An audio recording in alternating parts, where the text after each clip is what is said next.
به نام خدا. سلام همه دوستان، به کانال تکنیشن خیلی خوش اومدین. امروز میخوام بریم سراغ نصب ویندوز از طریق فلش و اینکه بدونیم چطوری میشه ویندوز رو از طریق فلش نصب کرد. خب همینطور که اینجا میبینین ما دو تا فایل داریم. یکی فایل نصبی خود ویندوز هستش که ما حالا از هر جایی دانلود کردین یا ریختین، و یکی دیگه هم برنامه روفس هستش که ما باید از طریق اون فلش رو بوتیبل بکنیم، یعنی فایل نصبی ویندوز رو داخل فلش بریزیم.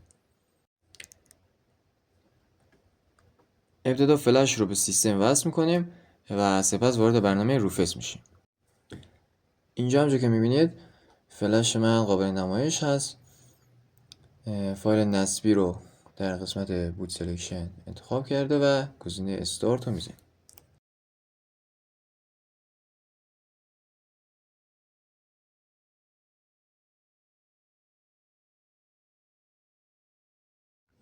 خب اینجا هم یه هشداری میاد که اطلاعاتی که تو فلش دارین قرار پاک بشه و ما میزنیم اوکی. حالا اینجا وقتی که فلش بوتیبل شد سیستم رو ریستارت میکنیم.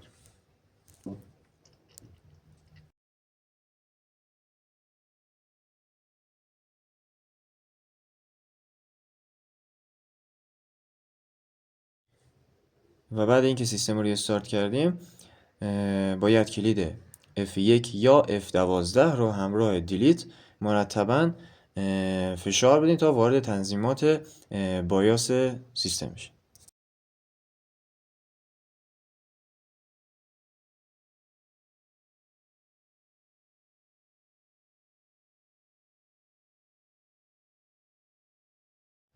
خب حالا که وارد تنظیمات بایاس سیستمتون شدین، برین قسمت بوت مود سلکشن. حالا اینجا گزینه‌ای که سیستممون پشتیبانی میکنه رو، یعنی لگسی، میزنیم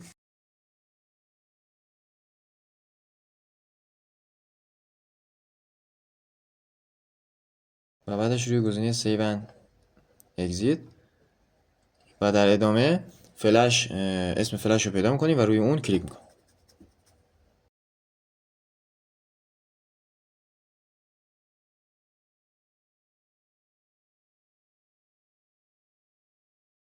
خب حالا که روی گزینه فلش کلیک کردین، باید بلافاصله کلید اینتر رو از روی کیبورد مرتباً فشار بدین تا سیستمتون از طریق فلش بوت بشه. خب همینطور که میبینید نصب ویندوز بالا اومد و میریم که ویندوز رو نصب کنیم. خب اینجا گزینه ها رو همه رو انگلیش و یو اس میذاریم.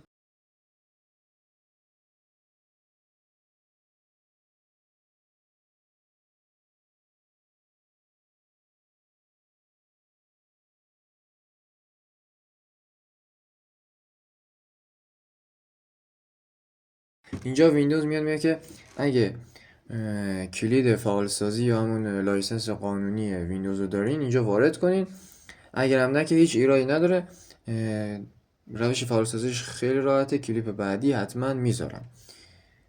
پس فعلا اینجا ما گزینه I don't have a product key رو انتخاب میکنیم.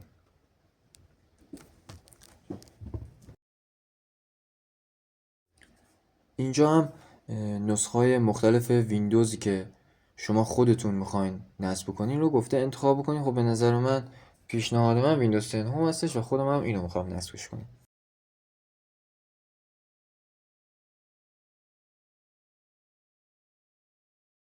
اینجا هم گزینه تایید رو میزنیم.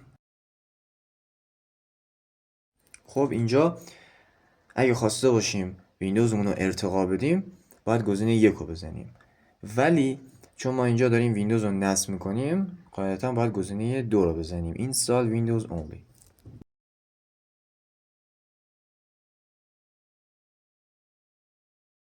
خب دوستان به مهمترین بخش نصب ویندوز رسیدیم، یعنی پارتیشن بندی.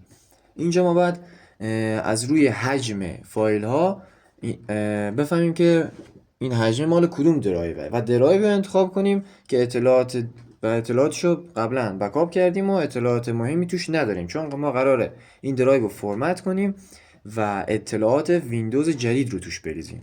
پس اون درایوی رو که مطمئن هستین رو انتخاب کنین چون قراره پاک شه و گزینه فرمت رو بزنین و سپس روی نکست کلیک کنین.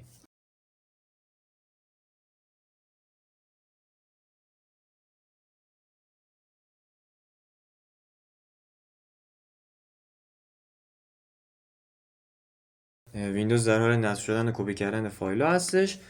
سیستمتون ممکنه چند بار ریستارت بشه، پس اصلا نگران نباشین. فقط این نکته خیلی مهم اینه که بعد از اولین ریستارت بلافاصله فلش رو از سیستم بکشین تا دوباره این فرآیند نصب و اینا از اول شروع نشه و ادامه نصب رو سیستم از طریق هارد ادامه پیدا بکنه. خب دوستان به انتهای کار رسیدیم. اینجا منطقه رو بذارید روی یونایتد استیت.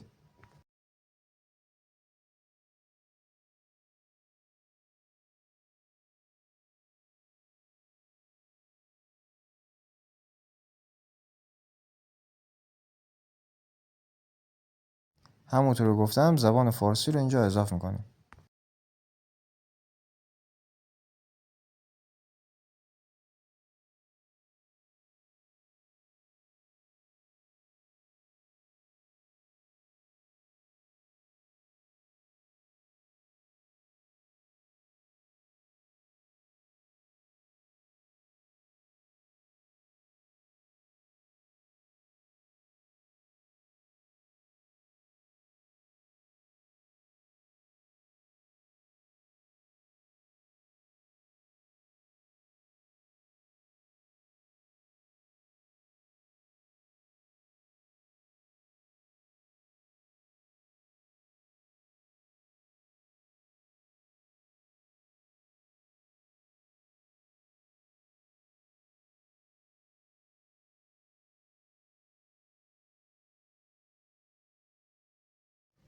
گزینه اینجا نیاز به دسترسی اینترنت داره، ولی خب ما اینجا چون اینترنت نداریم Continue with Limited Setup رو میزنیم.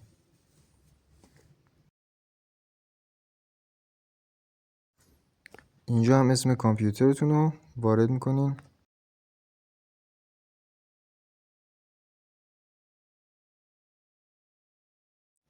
در ادامه هم رمز ویندوز رو ازتون خواسته.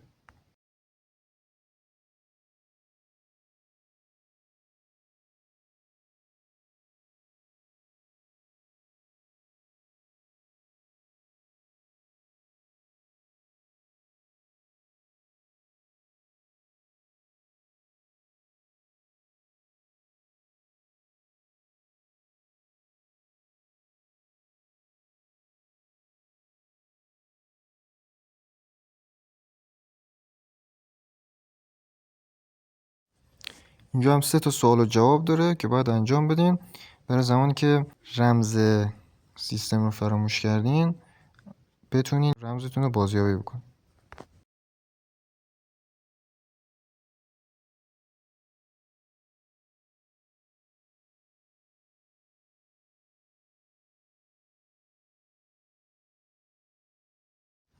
خیلی خوب دوستان، تقریبا به پایان کار رسیدیم.